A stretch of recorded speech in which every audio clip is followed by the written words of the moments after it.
अस्सलामु अलैकुम वरहमतुल्लाहि वबरकातुहू। उम्मीद है कि आप तमाम खैर आफियत से होंगे। जैसे ही कुर्बानी के दिन शुरू होते हैं हमारे मुआशरे में बहुत सारी बातें शुरू हो जाती है। उसी बातों में से एक बात यह शुरू होती है कि इसी छुरी से, जो आगे हम आपको बतलाने वाले हैं, कि इसी छुरी से जानवर को ज़बह करना जरूरी है वरना जानवर हलाल नहीं होगा। और इस छुरी के बारे में जो बतलाया जाता है कि अगर इससे हमने ज़बह नहीं किया है तो पूरा गोश्त हराम हो जाएगा, हमारी कुर्बानी दुरुस्त नहीं होगी। ये तमाम बातें कहां तक सही है और वो कौन सी छुरी है, आज की इस वीडियो के जरिए से हम आपको तफसील से बतलाने वाले हैं। बस आपसे दरखास्त ये है कि अगर आप हमारे इस चैनल पर नए हैं तो आप हमारे इस चैनल को जरूर सब्सक्राइब कर लें और साथ साथ बेल आइकन भी दबा दें ताकि जब भी हम कोई नई वीडियो अपलोड करें तो उसकी अपडेट आप तक पहुंच जाए। तो देखिए, कुर्बानी के जानवर को हलाल करते हुए हमारे मुआशरे में ये बात बहुत मशहूर है कि जिस छुरी से जानवर को हलाल किया जाता है उस छुरी में 3 सुराखों का होना जरूरी है। और ये बात मुआशरे में इतनी आम हो गई है कि अगर सुराख नहीं होंगे किसी छुरी के अंदर, कोई छुरी ऐसी आ चुकी है जिसमें कोई सुराख नहीं है, तो बहुत सारे ये मसला बतला देते हैं कि जानवर हराम हो जाएगा, जानवर हलाल नहीं होगा, हमारी कुर्बानी सही नहीं होगी, उस गोश्त का खाना हराम हो जाएगा। तो याद रखिए, ऐसा कुछ भी नहीं है।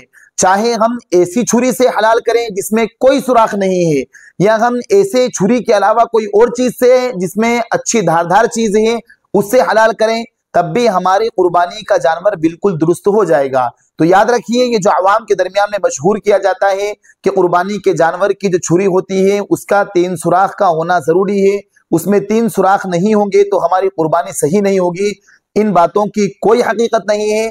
ये बगैर सर पैरों की बातें हमारे मुआशरे में चलती है और ये बातें वहां ज्यादा आम होती है जहां इल्म की कमी होती है। इसीलिए कुरान करीम हमें यह हुक्म देता है, फसअलू अहल ज़िक्र इन कुंतुम ला तालमून, कि आप अपने मसाइल को, अपने सवालात को अहले इल्म से पूछिए अगर तुम जानते नहीं हो। और ऐसी अगर बातें हम सुने तो हमें अपने उलमा इकराम से जरूर राब्ता करना चाहिए कि हमारे मुआशरे में ये बात चल रही है, इसकी हकीकत कहाँ तक सही है। आप हमें कुरान और हदीस की रोशनी में इसका जवाब मरहमत फरमाइए। तो लिहाजा उम्मीद है कि आप इस मसले को अच्छी तरीके से समझ गए होंगे कि कुर्बानी के जानवर को ज़बह करने के लिए छुरी में 3 सुराख का होना जरूरी नहीं है, बल्कि बाज़ किताबों के अंदर तो ये लिखा हुआ है कि अगर कोई पत्थर है जो बहुत धारदार है, या इसी तरीके से बांस की खपची है, या इसी तरीके से गन्ने का जो धारदार जो होती है, अगर उन चीजों से भी हम कुर्बानी के जानवर को हलाल करते हैं तो इनसे भी कुर्बानी का जानवर हलाल हो जाता है।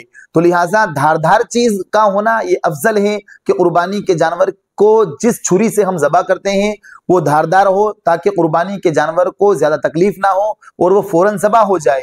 लेकिन 3 सुराखों का होना, या इसी तरीके से जो अवाम के दरमियान में कुर्बानी के ताल्लुक से ज़बह के वक्त जो बहुत सारे मसाइल पेश किए जाते हैं, इन बातों की कोई हकीकत नहीं है, ये बात बिल्कुल गलत है। तो उम्मीद है कि आप इस मसले को अच्छी तरीके से समझ गए होंगे। और ये जो तहकीक हमने आपके सामने पेश की है, ये मुख्तलिफ किताबों से लेकर हमने आपके सामने पेश की है। अगर आपको ये हमारी वीडियो अच्छी लगी हो तो आप हमारी इस वीडियो को दूसरों के पास जरूर शेयर करें। फजज़ाकुमुल्लाहु खैरन व अहसन जज़ा। अस्सलामु अलैकुम व रहमतुल्लाहि व बरकातुहू।